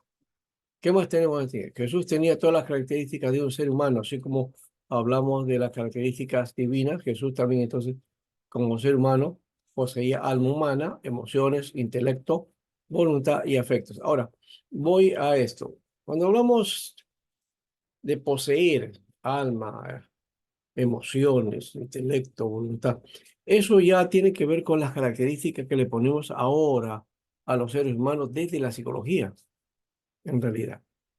Pero nosotros lo aceptamos como tal. Le decimos, no, si el hombre tiene alma, tiene espíritu y tiene, ¿qué más? Tiene cuerpo, ¿no? Ya. Y en el alma, entonces, están las emociones, está el intelecto, la voluntad, los afectos. Todas esas son expresiones del alma, ¿no? Y reducimos el alma a una parte del hombre, ¿no? A una parte del ser humano. Cuando la palabra alma significa ser, ¿no? Eh, sí, un ser. Eh, alma habla de un ser, de una persona, ¿no? Que piensa que tiene voluntad. Sí, está bien, pero no es que yo he sido creado como en Dios bajo compartimentos, ¿no? Entonces, mi alma guardada, de repente algunos dicen que está en el estómago, otros dicen, mis emociones están en los riñones, el intelecto está en el cerebro, la voluntad está, las decisiones en la mente cuando trabajo y los afectos están en las entrañas, ¿no? Entonces, eh, de ahí tomamos nuestras experiencias. Pero eso no es verdad, eso no es así. Son tradiciones que plantean eh, cómo se manifiesta el ser humano. Y esas son manifestaciones, por la humana, pero también psicológicas, ¿no? Y psicológicas hablo del sentido del alma, ¿no? Como el alma, el hombre es un ser almático, ¿no? Entonces, un ser almático tiene emociones, ¿no? O se expresa con emociones, ¿no? Piensa, recuerda, estudia, analiza, usa intelecto, ¿no? Decide, toma decisiones, voluntad y también tiene sentimientos, ¿no? Afectos, eh, quiere, desecha y también odia, ¿no? Es parte del ser humano. Claro, no, el odio no es algo que es característica de todo, del que guíe o del que está siendo guiado por el Señor. Pero eso, más allá de ese aspecto, como seres humanos, sí, sí se da, ¿no? Como creyentes no debemos a odiar a nadie, pero nuestra humanidad muchas veces nos pasa la factura, nos hacen malas pasadas y a veces sin querer tú puedes odiar a alguien. No sé por qué. Y no debería haber motivo, ¿ya? Para odiar. Mejor dicho, no debemos odiar, pero hay situaciones que se dan, ¿no? Alguien que de repente te robó, te sacó, se llevó a tu novia, o te robó dinero, o te llevó era tu socio en la empresa y se llevó tu empresa, ¿no? Te votó, en fin. Entonces, a veces hay ciertas motivaciones que uno piensa y ya, y vienen los sentimientos negativos, ¿no? Pero aún así, eso en Cristo Jesús se es roto, ¿no es cierto? ¿Ya? Pero nosotros no vemos a Jesús odiando. Sí se ve molesto, sí se le ve airado. Pablo dice airados, pero no pequéis. ¿Cómo podemos airarnos sin pecar? ¿Ah? ¿Cómo podemos de repente entrar en ira sin pecar? No es ya en sí mismo la ira un pecado, Un texto debe pegarse, ¿no? Vamos ¿no? haciendo Sí, sí. La ira, en alguna manera, Pablo lo muestra como pecado, pero Jesús se iró. Ah, ya. Entonces, como Jesús se iró, debe haber lo que se llama ira santa, ¿no? ¿Existirá la ira santa? ¿Ya? Pastor, Sí. Pastor, también se podría decir que cuando dice airaos, pero no pequéis, creo Ujú, que yo lo entiendo, si está mal, corríjame por favor, que la ira es parte de nuestra naturaleza caída, nuestra naturaleza pecaminosa. ujú, Cuando se convierte en pecado, cuando uno accede, ¿no? Y se deja dominar por la ira y ya. comete el pecado de actuar con ira, ¿no? Pero Ajá. sentirlo creo que es parte de nuestra naturaleza, Sí, porque pero tenemos, hay que aclarar. Lo has dicho bien al final. La ira es parte de nuestra naturaleza, pero no es parte de la naturaleza pecaminosa. ¿Por qué? Porque la ira tiene su lugar también. Jesús se airó, sí. Jesús se molestó, sí. Y vio cómo el templo estaba siendo utilizado con otros fines y se airó. Ahora, si tú dices que Pastor, la ira es parte de nuestra naturaleza pecaminosa, entonces a la hora que Jesús se airó, entonces pecó. pastor, Y vemos en la Biblia que dice que él no pecó en nada. Así que la ira no es... ay, ya le voy entendiendo, pastor. No, a lo que yo me refería era o sea, de esta carne, ya que nosotros tenemos pues espíritu, alma y cuerpo físico, ¿no? Yo creo que es parte de esta carne ese tipo de sentimientos, a eso es a lo que me refería. Pero Claro, ese es nuevo parte de la hombre, humanidad, vamos a ver, claro, claro.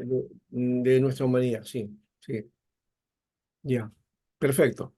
Pero digo esto porque también has mencionado el término carne y lastimosamente la palabra carne en la mayoría de iglesias, especialmente en las pentecostales, carne se refiere a pecado, no hay otra cosa, no demos de vuelta el asunto. Siempre he pensado que carne es pecado y no, carne no es pecado siempre.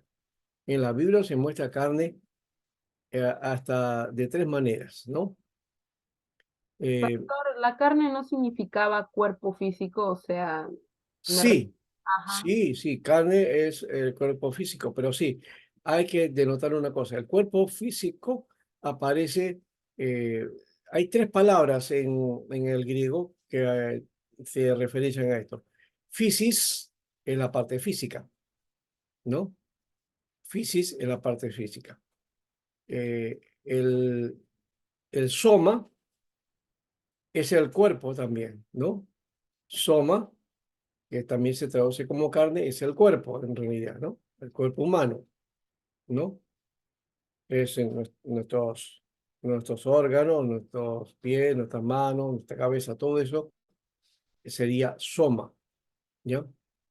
Y hay otro término que es el SARS, SARS, de ahí SARS de ahí viene sarcófago, ¿no? ¿No? El lugar donde se pone la carne cuando uno muere, ¿no?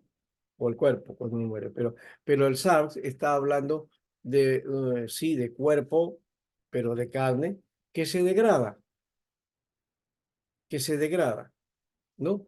Una de las cualidades que tiene o características que tiene la carne es que se degrada, su tendencia a degradar. Tú compra carne, cualquier tipo de carne, ¿ya? Lo llevas a tu casa, pones en la cocina.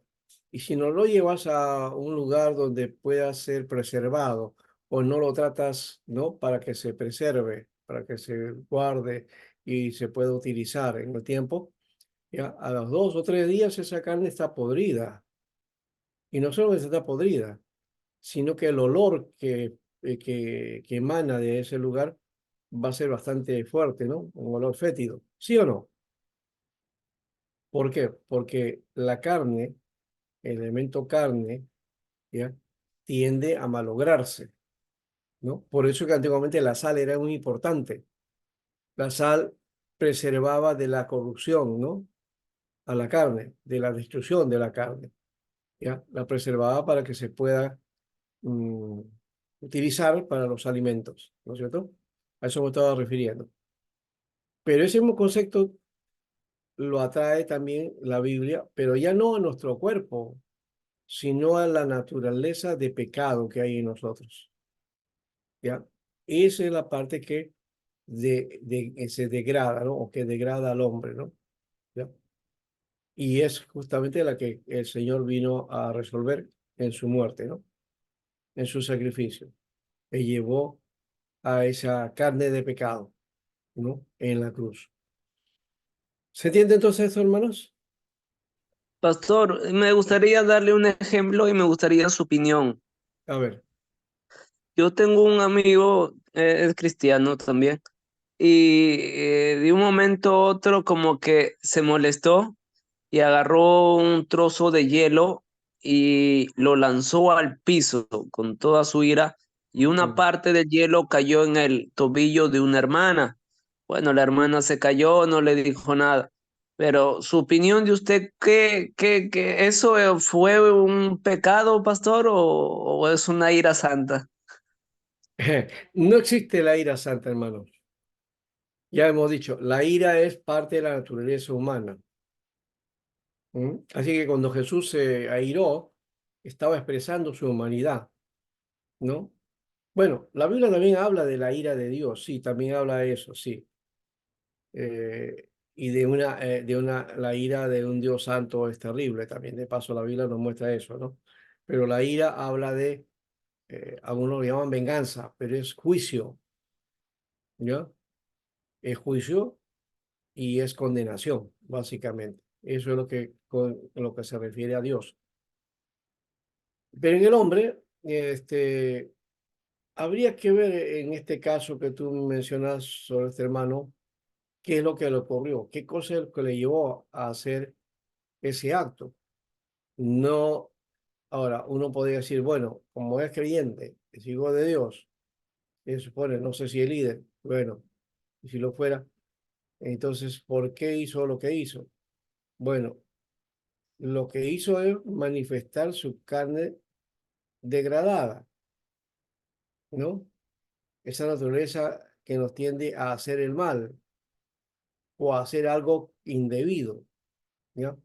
Que podría ser pecado y que por otro lado no sería, si es el caso, ¿no? Por eso hay que ver qué cosa lo airó a él, qué es lo que lo airó, porque no se puede haber puesto furioso por eso, por cualquier cosa y tirar el hielo al suelo, ¿no? Y gritar o qué sé yo, pues, no sé. No sé las Era, atenuantes del asunto, por eso habría que... era por el trabajo, como yo trabajo junto con él, Mm, me imagino es por la desesperación que los clientes le llaman para que él empiece a repartir y tal vez, no sé, no encontró un producto, no encontró lo que necesitaba o tal vez el cliente no le quiso pagar, algo así, y ya se le metió su ira, pastor. bueno, hay momentos en que hay reacciones así. No, no todas las personas. Es ahí es donde falta qué cosa el dominio propio, ¿no? El dominio propio, ¿no? Se le fue, ¿no? Eso lo diríamos, se le fue el indio, ¿no? Se salió el indio, ¿no? Es una frase muy común que se dice cuando alguien se pone pues, furioso, ¿no? Eso, disculpe que lo corte, pastor. Lo que me llamó más la atención de la palabra de usted es que usted dijo que, y la Biblia dice que Jesús no pecó, No, pero estoy dando de referencia de la misma forma de mi amigo que es cristiano y de Jesús. O sea, mm, tuvieron la misma reacción. claro, fue muy violento. Jesús fue violento. En un momento fue violento, pero él también fue violento porque dice, el celo de mi casa me consume, el celo de tu casa me consume. O sea, él, por el lugar, ¿no? Cómo estaba siendo utilizado, eso fue el motivo por el cual entonces él, siendo pasivo, tranquilo, reacciona de una manera así, furibunda, ¿no?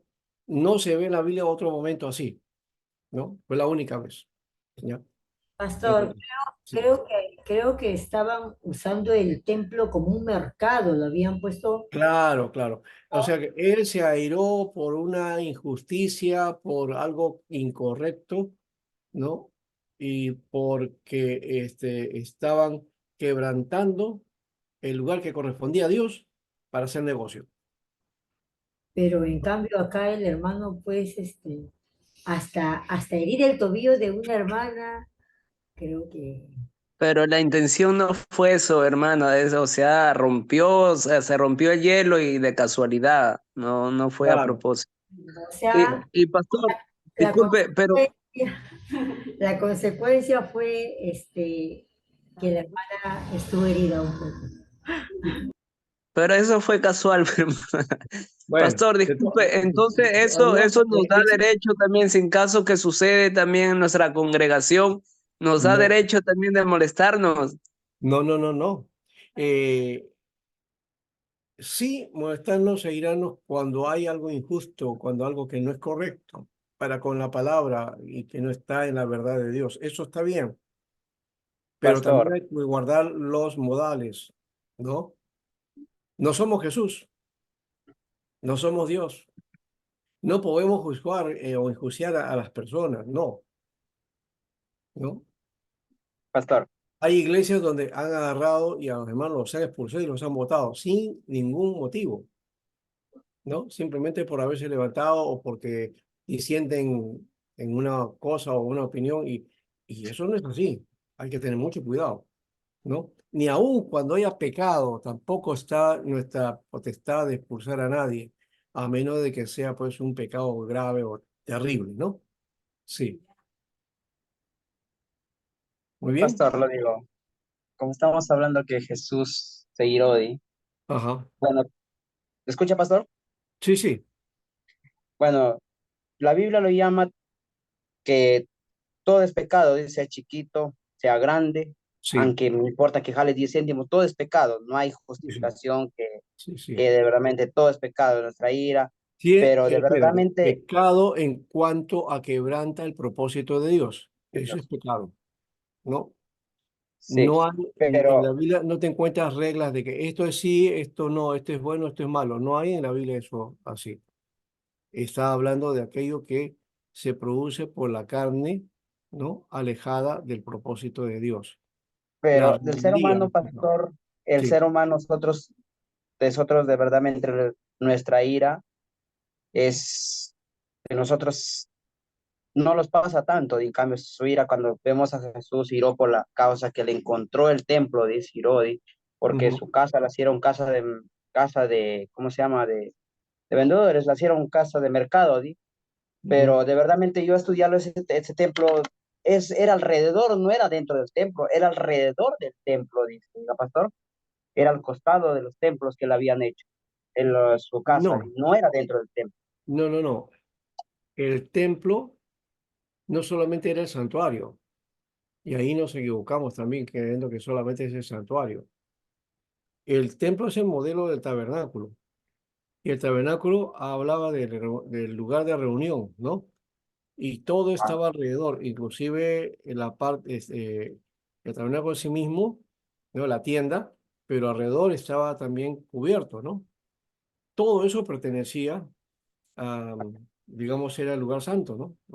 Todo el lugar era dedicado a Dios. Entonces, cuando Jesús habla eso y está en los portales, en las puertas ahí, todo eso es parte del templo. Todo eso es el templo. O sea, hay que mirar el templo en general, en todo lo que es la instalación y el templo, el lugar. Cuando, por ejemplo, la Biblia dice del templo, y dice, vosotros sois templo del Espíritu Santo. Ahí aparece la palabra naos. Naos es el santísimo, ¿no?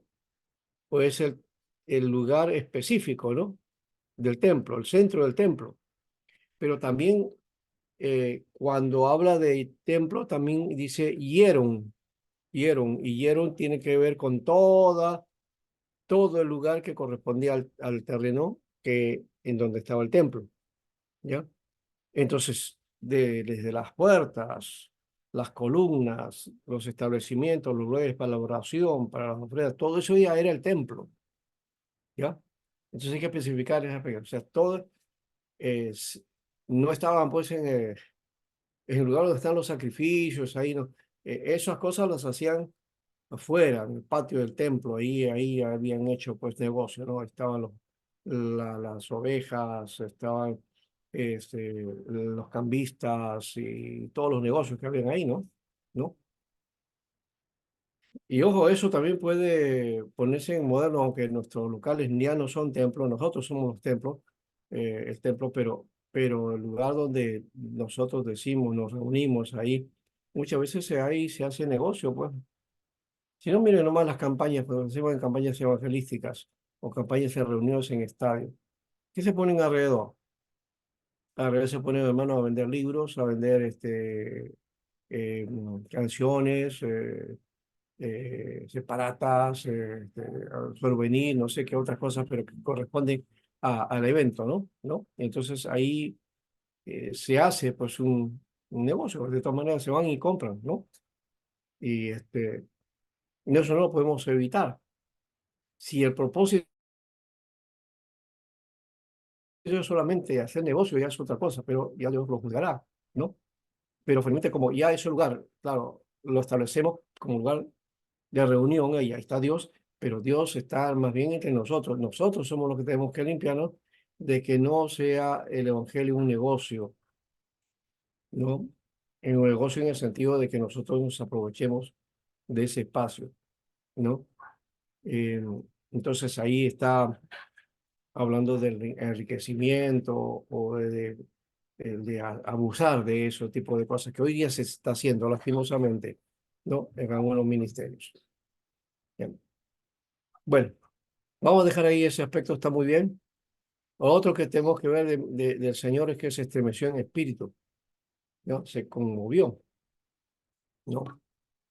Y en el momento en que tuvo dolor, ¿no es cierto? Por la pérdida de su amigo Lázaro, ¿no? Él lloró, ¿no? Eh, y también supo lo que fue el dolor, porque en el sacrificio que tuvo él, también sintió esa situación, ¿no? ¿No? Y lo dice de tal manera que en la expresión de Dios mío, ¿por qué me has abandonado? ¿No? Ahí se expresa un dolor profundo, un drama, ¿no? Muy, muy, muy fuerte que pasó él, ¿no?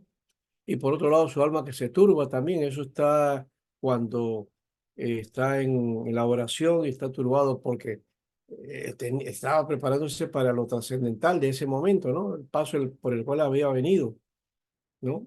Para venir a morir, ¿ya? Y pasar esa etapa fue difícil.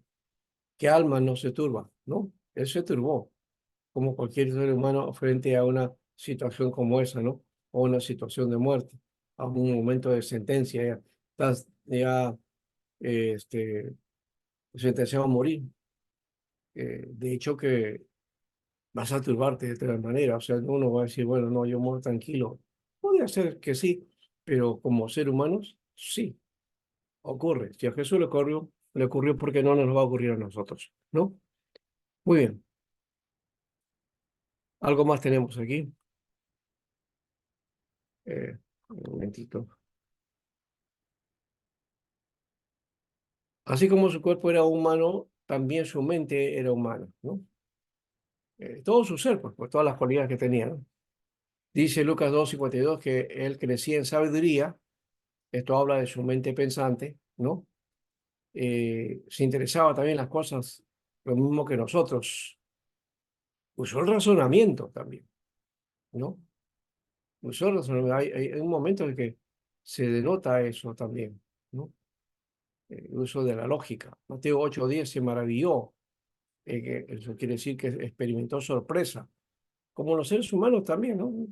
Cuando nos expresamos nuestra sorpresa por algo, ¿no? Fue asediado por tentaciones exactamente como la que experimenta cualquier hombre y fue tentado en todo, pero sin pecado, Hebreos 4:15. Aparte que fue tentado por el diablo, Lucas 4, esa fue la tentación más fuerte, pero aún así, todo su ministerio hubo pruebas difíciles, ¿no? Hubo pruebas, Lucas 22:28. ¿No? Jesús no se sostenía a sí mismo, estamos hablando del sentido de la fuerza o del poder que emanaba de él. O uno dice, bueno, si era Dios y era todopoderoso, no tenía nada, se autosostenía a sí mismo, ¿no? Pero no fue así, él obtenía sus fuerzas en la oración y la comunión con el Padre, dependía del Padre, ¿no? Él llegó a decir, mi Padre y yo somos uno, ¿no? Y el Hijo está con el Padre y el Padre está con el Hijo, ¿no? Entonces, hay una comunión inherente, ¿no? Y en ese sentido, él no fue independiente o no hizo su propia voluntad, su propio deseo. Por eso mismo él dijo de ese modo, ¿no? En la oración en el Getsemaní, Señor, aparta de mí este cáliz, si fuera posible, dice, aparta de mí este cáliz. Ese era su deseo como en su humanidad, pero él dice, pero no se haga mi voluntad, sino la tuya. O sea, él está diciendo, no es mi deseo particular, especial, me sujeto a esto que es el acuerdo que hemos hecho, ¿no? Así que Jesús se apartaba y oraba, Lucas 5:16, 6:12, 22:39. Siempre oraba. Su tiempo de oración fue fuerte, ¿no? ¿No? Y es posible, no sé, uno de los que más ha expresado su experiencia de búsqueda con Dios ha sido Ye Ávila, ¿no? Y Ávila hablaba de las oraciones, de las largas oraciones que tenía, de sus encuentros, de las veces que se iba al campo, ¿no? A las colinas, a los cerros, ahí a orar días de días, ayunando, ¿no? Eh, y se apartaba y oraba, ¿no? Buscaba hacer lo que Jesús hacía. Bueno, para ese tiempo hay que ver también de qué manera lo hacía, ¿no? Eh, Estaba en un ambiente agrícola, entonces era propicio el campo, el valle, los lugares apartados, ¿no? Los lugares solitarios, seguramente por ahí Jesús se apeaba para orar, ¿no? Así que dependía de Dios. Por eso era fuerte y Jesús necesitaba las fuerzas como todo ser humano y vivía en dependencia absoluta de Dios. Ese sujetó al Padre. En el plan de redención él tenía que sujetarse a su naturaleza de hombre. Se identificó como un humano y se llamó hijo de hombre, ¿no? Y viene a ser el prototipo de una nueva creación. Él viene a ser el nuevo Adán, según Romanos también. Pablo lo describe de esa manera, ¿no? Como el nuevo Adán, ¿no? El nuevo Adán eh, y el viejo Adán, ¿no? El- entonces él es el nuevo Adán y es el nuevo Adán de la nueva creación. Y yo insisto en esto de 2 Corintios 5:17, que muchos lo hemos leído en las versiones del 60 para abajo, dice, de modo que si alguno está en Cristo, nueva criatura es, dice, ¿no? Y hemos reducido a la criatura a nacer de nuevo y somos, ese efecto tiene que haber ocurrido en nosotros, ¿no? Haber nacido de nuevo, ¿no? ¿No? Y ser criatura de Dios, nacer de nuevo, ¿no? ¿Ya? Entonces, ser nueva criatura, de esa manera lo expresamos. Inclusive hasta hay cánticos que hablan acerca de eso. Y esa es la corriente y es la enseñanza, la doctrina que muchas veces asumimos, ¿no? ¿No? Todos tenemos que ser nueva criatura, ¿no? Nueva criatura. Pero la Biblia no está hablando de nueva criatura, está hablando de nueva creación, que eso es mucho más. O sea, no está hablando de una criatura pequeña, indefensa, o de una nueva naturaleza que sí, cierto, recibimos, pero que esa no debe ser el objetivo, sino el objetivo es ser nueva creación, o sea, estar dentro de lo que es la nueva creación de Dios, el reino de Dios. Está hablando de un sistema de vida, una forma de vida, ¿no?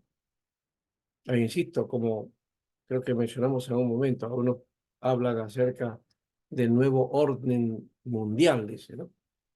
Y se asustan de ese nuevo orden mundial.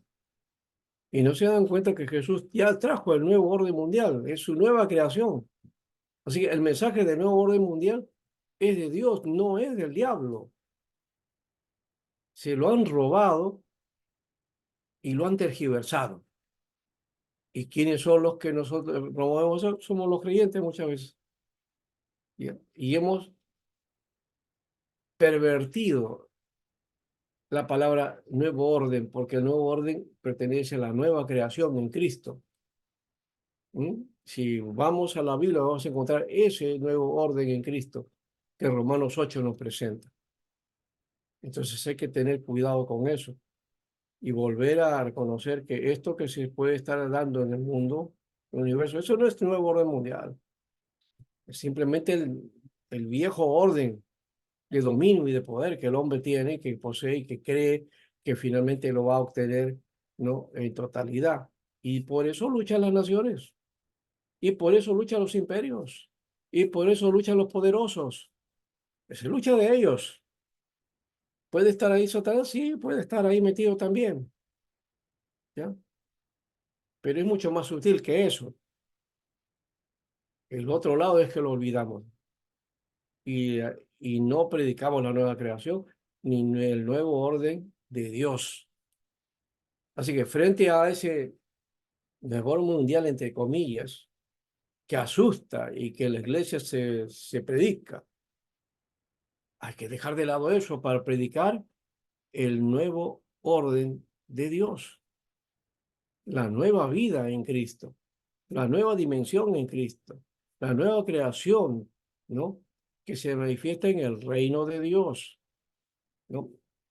El Hijo de Dios como Rey, como Hijo, como el Mesías, como el Cristo, ¿no? El Cristo de Dios.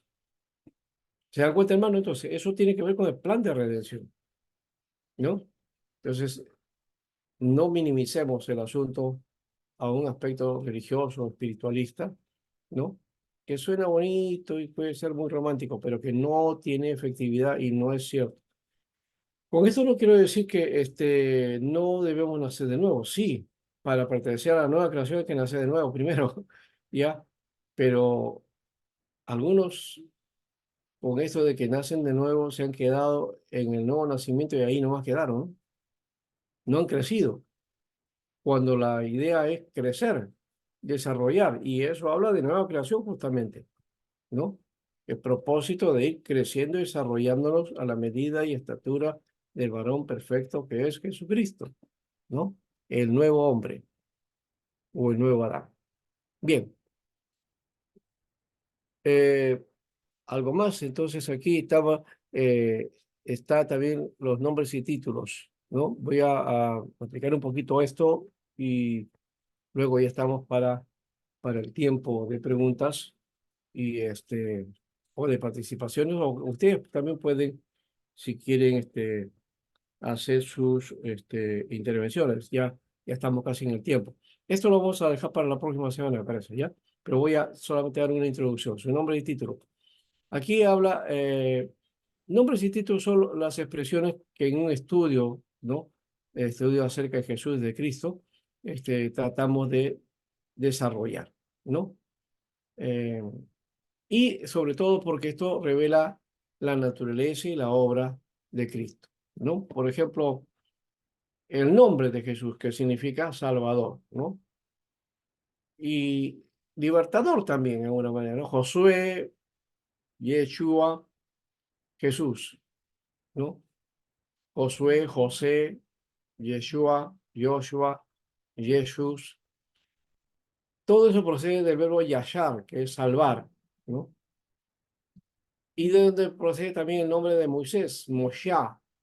¿Qué de paso? Moshe no es un nombre hebreo, es nombre egipcio. Moisés es un nombre egipcio, ¿no? Que significa salvado de las aguas, por eso se llama Moshe. Ya, y tiene la misma figura de paso dentro de los jeroglíficos, ¿no? Eh, Tienen ahí tienen que ver, a ver, Moisés, eh, Ramsés, ¿no? Ramsés, ya. No será lo mismo, parece, ¿no? Moisés, Ramsés, pero tienen mucha similitud. Yeshua en el Nuevo Testamento se conoce como el Mesías y Salvador, ¿no? O como el Señor y Cristo, como dice en otro momento, porque también ahí viene la otra situación. Lo hemos puesto tanto de Salvador, Salvador, que nos hemos olvidado de que Él es el Señor. O sea, que Salvador es como que alguien que me apoya, me ayuda, que en un momento me salva de una situación de crisis. Pero Él es tu Señor. Como Señor, entonces creo que está implicando el hecho de ser Cristo también. Señor habla del señorío de Cristo en la vida del creyente. Y utilizo esa palabrita que en algunos sectores a uno no le gusta, pero es una enseñanza que debemos asumir. El señorío de Cristo está hablando de la forma en que Dios toma dominio por medio de Jesús en una persona, ¿no? En sus discípulos. Entonces, Él debe llegar a ser Señor. No nos conformemos de que sea nuestro Salvador, ¿ya? Y a veces está Salvador solamente para que nos lleve al cielo y a punto. No, no, no, no, no. Si ese fuera el asunto puntual en la Biblia, entonces la Biblia misma nos está convirtiendo en interesados. Ah, porque Él es Salvador y me conviene ir al cielo, entonces, entonces lo recibo, ¿no? Porque me conviene. Y la idea no es que el cielo nos convenga, no es ese el sentido, ¿no? Entonces, es Salvador para que Él sea Señor, dueño de nuestra vida, amo de nuestra vida, ¿no? Así que Jesús, un nombre terrenal que José le dio al nacer, así dice el ángel, le pondrás por nombre Jesús, porque Él salvará a su pueblo de sus pecados, dice así, ¿no? Él salvará a su pueblo de sus pecados, ¿ya? Entonces, específicamente el nombre tenía que ver con salvar a Israel. La salvación había llegado a Israel. Y Mateo lo reduce a eso, solamente a Israel. Es decir, trata de expresar que él es el hijo de David, ¿no? El Mesías de Dios que ha venido a rescatar ¿no? A Israel y a establecer el trono de David. Esa era la idea de Mateo. Por eso que dice, Él salvará a su pueblo de sus pecados. Pero no lo dice como lo dice Juan, ¿no? De que tal manera amó Dios al mundo. Ahí ya no dice que va a salvar a su pueblo, sino que va a salvar al mundo, que ama al mundo y que el mensaje es para todo el mundo. Lo hace más universal, ¿no? Lo hace más universal. Aunque ese pasaje de paso lo he escuchado en otro momento decir también que como Juan, un buen judío, él está tratando de explicar el Evangelio al modelo de la Torá, ¿no es cierto? De los 5 primeros libros del Pentateuco, ¿no? La Torá, o los 5 primeros libros de la Biblia, que también conocemos como Pentateuco, toda la Torá. Entonces, Juan sí describe ese aspecto de la Torá, ¿no? Describe ahí, en principio creo, así como dice la Torá, en principio creó Dios, pero él dice, en el principio, ¿no? Estaba el verbo, ¿no? Estaba el verbo, estaba la palabra, ¿no? En el principio. Utiliza la misma palabra que utiliza el Génesis al comienzo, ¿no? En el principio, en el principio. Entonces, hay un sentido lógico de expresar las ideas a partir de todas esas concepciones de la Torah en Juan. Pero, y por eso que algunos también dicen, cuando está con Nicodemo, ahí hablando de pronto, se dice, de tal manera amó Dios al mundo, dice que no se refiere a todo el mundo, sino al mundo es a Israel, ¿no? A la gente a la cual había venido, ¿no?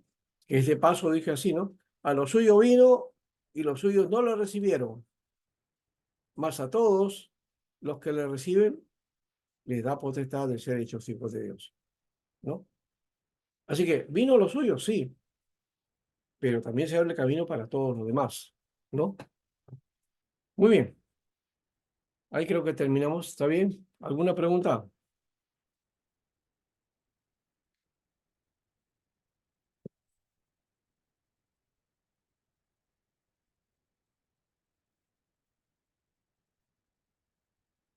A ver, ¿qué les ha parecido entonces? ¿Está bien? ¿Ha aclarado algunos aspectos de su visión acerca de Cristo? Eh, ¿Ha quedado más aclarado? ¿Ha habido alguna duda? A ver, dígame. O de repente hay más conflicto. Ustedes lo pueden decir, ¿no? Ya justo estamos en la hora, pero les puedo dar 5 minutos más. A ver.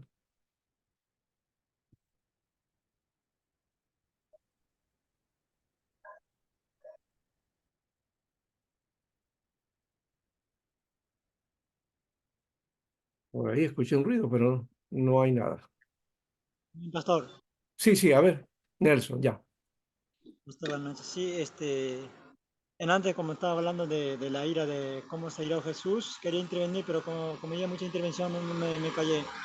Creo que también la ira de Jesús fue un celo, más que todo fue un celo, porque en la escritura que dice, no, el celo del Dios me consume, ¿no?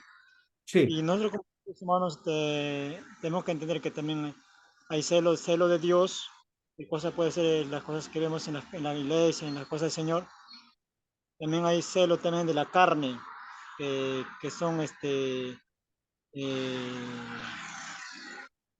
que también vienen raíces como la envidia, ¿no? Y también hay celo de como pareja, que siempre también hay parejas que tienen celos, ¿no? sí, sí, Sus sí. parejas, hay diferentes tipos de celos. El punto es saber diferenciar los celos, pastor.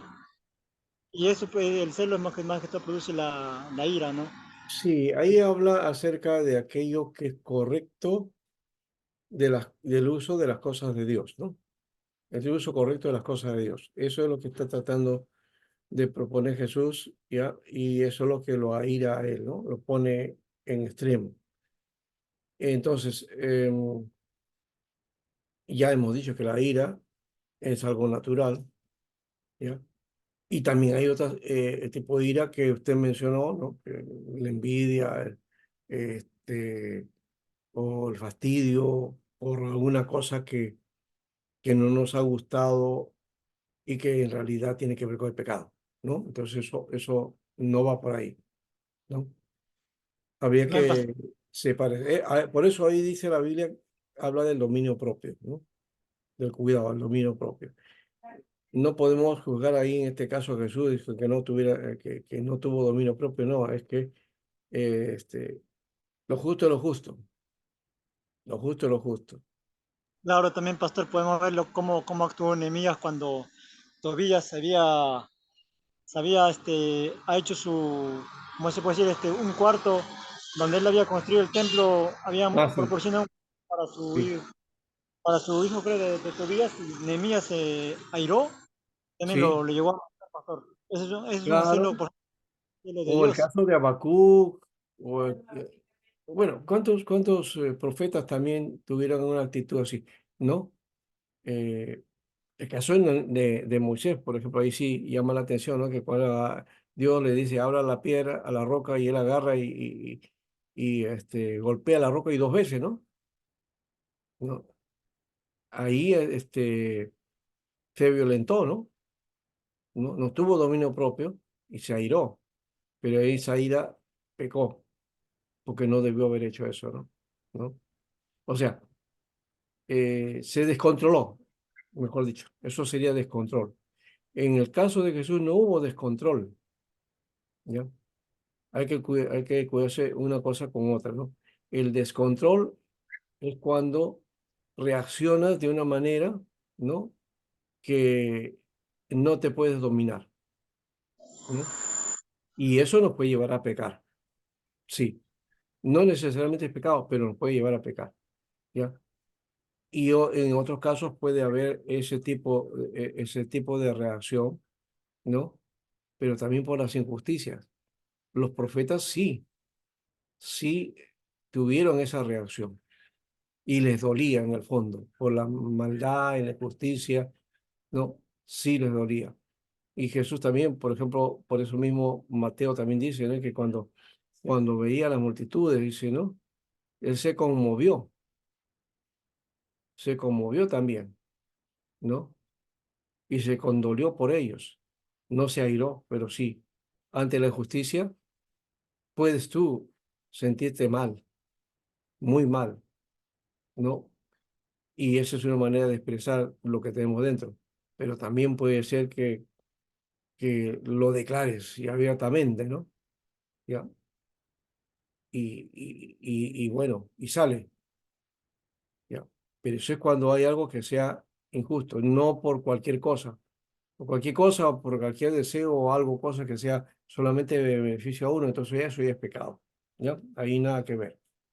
Muy bien, gracias hermano. Ahora sí creo que vamos terminando y nos vemos la próxima semana. Que le toca, ya hemos dicho, voy a repetir de nuevo, a ver si, para que no se olviden, Sósimo Orihuela con Cristología en el Evangelio de Juan y John Piero, ¿no? La naturaleza de Cristo, ¿ya? Ahora está bien interesante, a ver que analiza esto de la naturaleza de Cristo que hemos estado tratando de hablar, a ver, puedes expresar o desplayarte un poquito más de repente, ¿verdad? Y luego lo hace Sósimo con la cristología en el Evangelio de Juan, ¿ya? Muy bien, eso es para el lunes, nos estamos viendo, tenemos las clases lunes y viernes, ¿ya? Ya estamos en la cuarta clase, interesante, estamos ya a la mitad. Esperamos tener un buen espacio, nos falta la otra mitad. Esperamos la próxima semana y empezamos la segunda parte de esto. ¿Ya? Gracias, hermano, que Dios les bendiga. Y buen tiempo también en el Señor, en el servicio, en sus tareas en la iglesia. Que el Señor los guíe, que el Señor los bendiga. Gracias.